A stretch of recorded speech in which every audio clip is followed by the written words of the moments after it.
I think preparation is key before they start filling in the application form. I think they should log on and register, have a look at the application form and see what they're actually, the companies are asking them for. So then they can go away and do the necessary preparation work so that they have everything there. You know, these applications look for their Leaving Cert results, their transcripts from college, you know, so if they go and have all of those ready before they begin, they're really putting the best foot forward. Take your time, print it off the website and go through it. Think of how best to sell yourself, the things you have done and how applicable it is to the job. Remember at the end of the day the job you're applying for, and always get somebody else to read it over before you send it off. The first thing is really to take your time around completing an application form. I mean, you'll have many different demands when you're in the final year of your degree course. So you want to pick 5 or 6 key jobs that you're interested in. Take the time to research those and to fill in the form accordingly. It's important you do this before the demands of final year become too high.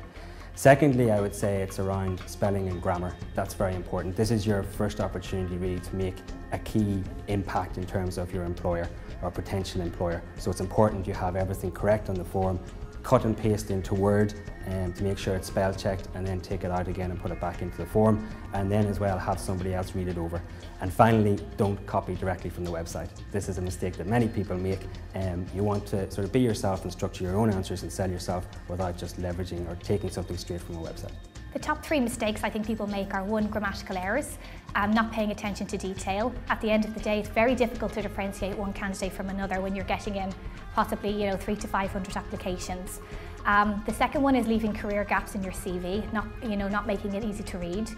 And the third mistake is, I think people don't do enough research. So when you ask a question, for example, in an application form, why do you want this company? They don't really have a good answer. Always try and turn the tables to that of the recruiter.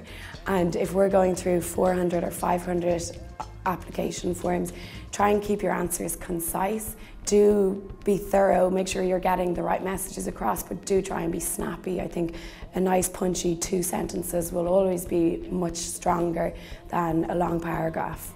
I think students forget that the person who's reviewing their form is from Generation X and not Generation Y, and a lot of the language is not business English language, and I would advise people to think about their end reader as opposed to what they're using with their friends on a daily basis. Misinformation around not supplying enough information on qualifications and stuff like that, filling out the form wrong, with qualifications, not putting in all of their competencies, all of their subjects, what their scoring mark was in each subject. Employers want to see a trend. How did they do in Leaving Cert? How did a candidate do in first year, in second year, and then trending towards what in third year?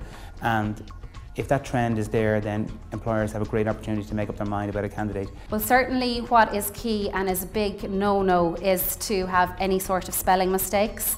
If I see a spelling mistake on an application form, I will automatically reject it. I would expect if somebody has a 2-1 degree that they would have good use of the English language. What I do find sometimes is that people use text to speak on the application form, and again that's something that is definitely a negative when I'm reading through that. I think people need to remember that this is an application form that you're filling out and you're not sending a text to a friend. The application form should also highlight the best points on your CV, and also what I would say is try to link the best points of your CV to the actual role that you're applying for, and if you can put that in the application form, it's certainly a major plus for you.